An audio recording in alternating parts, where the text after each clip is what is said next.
A ver, imaginemos por un momento la construcción de una fortaleza monumental. Hablamos de gastar miles de millones de dólares en levantar muros altísimos, instalar cámaras de reconocimiento facial en cada esquina. Ujú. Patrullas, guardias de seguridad en cada puerta, todo el paquete. Exacto. La obsesión absoluta es mantener a los intrusos afuera. Y pues se invierte tanta energía en vigilar quién podría acercarse con malas intenciones, que de repente quienes están adentro se dan cuenta de algo aterrador. Que se están quedando sin recursos. Se están muriendo de hambre. Y se están muriendo de hambre simplemente porque cerraron también las puertas, que el camión de los suministros básicos, pues tampoco puede entrar. Es una imagen brutal, pero ilustra perfectamente el nivel de contradicción en la política pública actual. O sea, los gobiernos de hoy están atrapados en una especie de, digamos, esquizofrenia institucional. Totalmente. Y ese es el objetivo de esta inmersión profunda de hoy. Analizar cómo los estados modernos intentan mantener el equilibrio ante dos fuerzas disruptivas que amenazan la cohesión social. Por un lado, las amenazas violentas, el terrorismo, y por el otro, la crisis silenciosa del colapso demográfico. Y para lograrlo, tenemos una pila de fuentes fascinantes, desde tratados de derecho internacional y estrategia policial, hasta documentos gubernamentales de Japón sumamente recientes, o sea, fechados justamente este mes, abril de 2026. Así es. Y, pues, la paradoja central que vamos a explorar, para quienes nos escuchan, es cómo es que un Estado se gasta miles de millones tratando de blindar sus fronteras contra amenazas invisibles, mientras su economía se asfixia, porque necesita abrir esas mismas fronteras urgentemente. Es el gran dilema de nuestro siglo. Una colisión frontal entre la seguridad nacional y la supervivencia económica. Bien, vamos a desempacar esto, empezando por ese primer instinto, el de levantar los muros contra la amenaza violenta. Si revisamos cómo el derecho internacional intenta lidiar con el terrorismo, surge un problema enorme desde el principio. El problema de la definición. Exacto. Definir el terrorismo a nivel internacional es, fíjate, es como intentar clavar gelatina en la pared. O sea, la forma que toma depende completamente de quién sostiene el martillo. Me encanta esa analogía. Es muy cierta. Pero a ver, resulta casi incomprensible que, tras décadas de debates, todavía no exista una definición universal en la ONU, ¿no? ¿Algo en lo que todos los países estén de acuerdo? Claro, es que uno pensaría que la violencia es violencia y ya, pero nunca solo una cuestión legal. Es una cuestión profundamente política. Fíjate que el intento de definición viene desde 1937. ¡Wow! Desde la Sociedad de Naciones. Ajá, desde la Sociedad de Naciones. Y siempre choca contra el mismo muro. La imposibilidad radica en que lo que un Estado clasifica como un acto criminal y de terrorismo inaceptable, otro Estado lo defiende como la acción legítima de combatientes por la libertad. Los famosos combatientes por la libertad resistiendo una ocupación. Exactamente. Y claro, esta falta de consenso no es solo un debate académico para los libros, tiene consecuencias reales, detiene extradiciones, bloquea investigaciones financieras internacionales y pues crea refugios seguros. O sea, si dos países no definen el delito de la misma manera, la cooperación judicial internacional simplemente colapsa. Colapsa por completo. Para el Estado, el terrorismo siempre será percibido como un acto criminal puro. Las definiciones de la OTAN o de la Unión Europea lo ven como violencia imprevisible para intimidar gobiernos y sociedades con un fin político. Claro, esa es la visión institucional. Pero hay que entender que la mente de quien ejecuta estos actos opera en un universo moral paralelo. Totalmente paralelo. No se ven a sí mismos como criminales. No, para nada.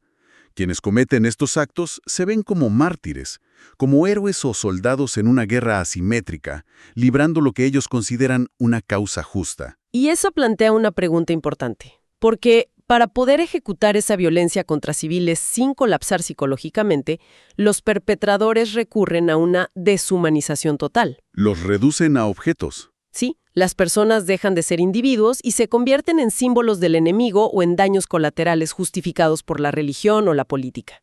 Pero si entendemos que la intención de estos grupos casi nunca es destruir la capacidad militar del Estado, porque, seamos sinceros, no tienen los recursos para ganarle una guerra abierta a un ejército nacional. exacto, no los tienen. Entonces, ¿cuál es la verdadera función de detonar un explosivo en un centro comercial o tomar rehenes? Pues el miedo. El daño físico es apenas el vehículo, pero el verdadero objetivo es el impacto psicológico. Es infundir un terror que paralice a la sociedad entera. Quieren que el efecto multiplicador sea masivo. Claro, el objetivo de la violencia no es la persona que sufre el atentado, son los millones de personas que lo están viendo en tiempo real. Lo que buscan es provocar una reacción desproporcionada del Estado. Que saquen al ejército a las calles. Ajá, que recorten libertades, que movilicen recursos militares. Porque en ese caos, el grupo violento demuestra que tiene poder para alterar la vida diaria. Lo fascinante aquí es que, para que esa estrategia funcione, el terrorismo opera fundamentalmente como un proceso de comunicación. Un proceso de comunicación. ¿Sí? O sea, el acto violento no es el fin, es un mensaje codificado. Y todo mensaje necesita un canal de transmisión para llegar a la audiencia. Y ahí entran los medios de comunicación. Exactamente. Existe lo que las fuentes describen como una simbiosis peligrosa.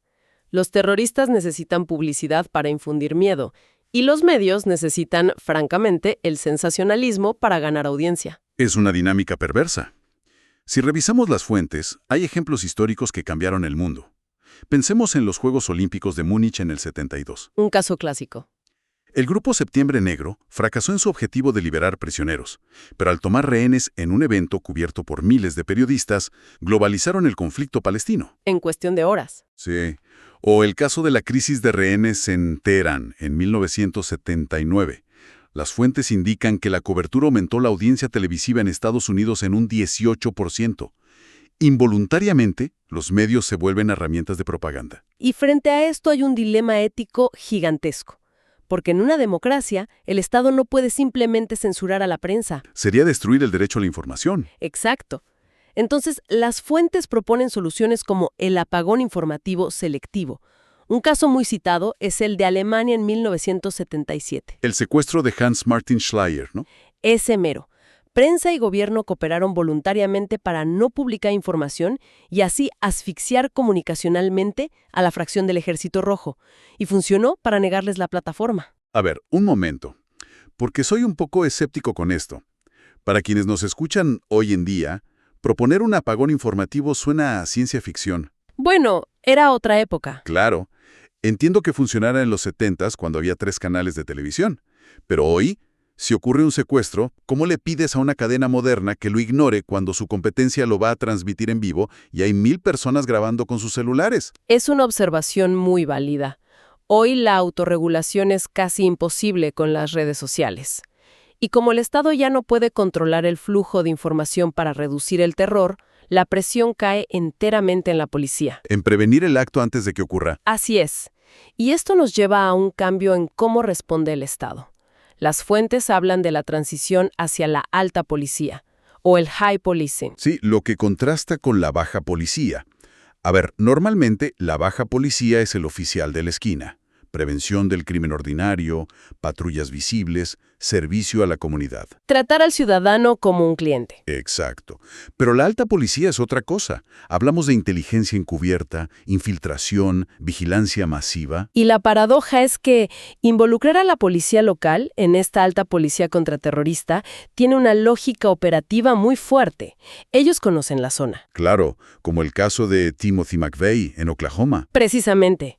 No fue el FBI quien lo atrapó inicialmente. No, fue un policía de tránsito estatal porque traía una matrícula inválida en el auto. Eso demuestra el valor de la policía local. Pero el costo social es altísimo. Cuando fuerzas a la policía comunitaria a operar como agentes de inteligencia, drenas recursos y conviertes a los ciudadanos en sospechosos. Rompes la confianza cívica. Totalmente. Aliena a las minorías y a las comunidades de inmigrantes que se sienten vigiladas en lugar de protegidas. Si conectamos esto con el panorama general, A ver, ¿cómo lo conectamos? pues la obsesión por la seguridad fronteriza e interna choca brutalmente con la realidad demográfica.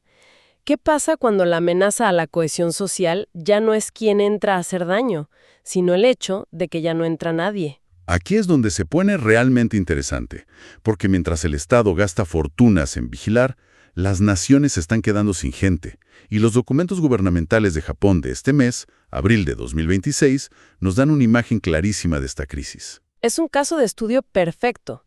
Japón, conocido por su alta seguridad y control migratorio estricto, de repente se enfrenta a una escasez de mano de obra asfixiante. Los datos son contundentes. A finales de 2025, los residentes extranjeros en Japón superaron los 4 millones por primera vez. Una cifra histórica para ellos. Y bajo el programa de habilidades específicas, hubo un aumento del 37% respecto al año anterior.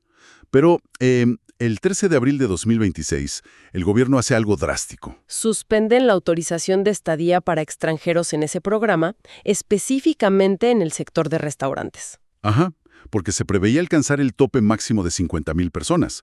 Pero esto dejó el sector en caos. El 80% de sus empleados son a tiempo parcial y dependen de estos visados para formar gerentes de tienda. Y logísticamente es una pesadilla. O sea, las grandes empresas tardan entre 6 y 12 meses en procesos de selección, traer a alguien desde el extranjero, capacitarlo. Es una inversión enorme de tiempo. Y al gobierno les avisa de la suspensión con solo 2 semanas y media de antelación. Imagínate tener que reestructurar tus planes de recursos humanos de emergencia en 2 semanas. Hay una enorme desconexión entre la política y la realidad empresarial. Si el ritmo sigue así, las proyecciones indican que para principios de 2028, sectores como la manufactura y la sanidad también van a colapsar. Es que el gobierno está haciendo malabares. Por un lado, tienes la presión desesperada del sector económico para atraer trabajadores. Porque la economía no camina sin ellos. Claro, pero por el otro lado está la ansiedad de los ciudadanos japoneses. Partidos políticos como el Partido Liberal Democrático y el Nippon Ishinnokai reflejan ese miedo social ante el rápido aumento de extranjeros, exigiendo límites generales. Volvemos a la mentalidad de la fortaleza, cerrar puertas por miedo aunque adentro falte el aire. Y claro, hay un debate estructural aquí. Algunos dicen que esta falta de trabajadores es buena porque impulsa la automatización. El famoso argumento de los robots. Exacto. Argumentan que la falta de mano de obra empuja a subir los salarios y obliga a invertir en tecnología, que si facilitas demasiado la entrada de extranjeros, pospones las reformas tecnológicas. Es una visión a largo plazo, pero la realidad inmediata es terca. Si ignoras las demandas económicas hoy, la infraestructura social colapsa antes de que lleguen los robots. Un brazo robótico no te va a cuidar en un hospital mañana. Exacto. Hablamos de sanidad, construcción naval, sectores donde el contacto humano o la labor física inmediata no se puede automatizar de un día para otro. Entonces, ¿qué significa todo esto? Nos hace pensar que tratar a los trabajadores extranjeros puramente como combustible económico temporal es como hacer andar un auto con gasolina prestada, sin nunca integrar esas piezas al motor a largo plazo. Tarde o temprano, el motor se rompe. Al final se rompe. No puedes traer personas, usarlas para el trabajo duro y esperar que simplemente desaparezcan cuando expire su visa. Los documentos propuestos son muy claros en esto. La clave es entender que los extranjeros no son solo engranajes de producción, son sostenes del mercado de consumo y, muy importante, del sistema de seguridad social. Pagan impuestos, consumen servicios, compran comida. Así es. Por eso se necesitan políticas accionables reales. No basta con dar visas de trabajo. Hay que invertir en educación del idioma japonés y crear entornos que faciliten su integración genuina en la comunidad. O sea, integrarlos más allá de su rol económico. Totalmente. Se requiere un diálogo fluido y constante entre el gobierno y el sector privado. Un diálogo basado en datos duros, no en reacciones impulsivas de cerrar la frontera con 2 semanas de aviso. Es que eso es insostenible para cualquier industria. Y bueno, haciendo una recapitulación de esta narrativa tan compleja, Adelante. nos damos cuenta de que los estados modernos se encuentran atrapados entre 2 miedos fundamentales, ¿no? Por un lado, está el miedo a la violencia repentina, ese terrorismo que exige cerrar filas, levantar muros y vigilar a la sociedad al extremo. Y por otro lado, está el miedo al declive demográfico y económico. Que exige exactamente lo contrario. Exige abrirse, flexibilizar fronteras y confiar en el mundo exterior para sobrevivir. Y esto nos deja con una idea muy poderosa para reflexionar al final de este episodio. Si históricamente las naciones y sus fronteras se definieron por su capacidad de mantener las amenazas externas afuera, Que es lo que ha sido siempre el Estado-nación. claro, ¿cómo cambiará la identidad misma del Estado en las próximas décadas? especialmente cuando la supervivencia económica exija que diseñen sistemas para invitar activamente al resto del mundo a entrar. Es una reformulación total de lo que significa ser un país. Exactamente. Pasará la identidad nacional de basarse en un pasado compartido, cultural o étnico, a definirse por un futuro económico colectivo con las personas que llegan. Es un cambio de paradigma profundo. Y el tiempo corre. Corre muy rápido. Bueno, es un tema que da para muchísimo más, pero por ahora lo dejamos aquí. Gracias por acompañarnos en esta inmersión profunda. Hasta la próxima.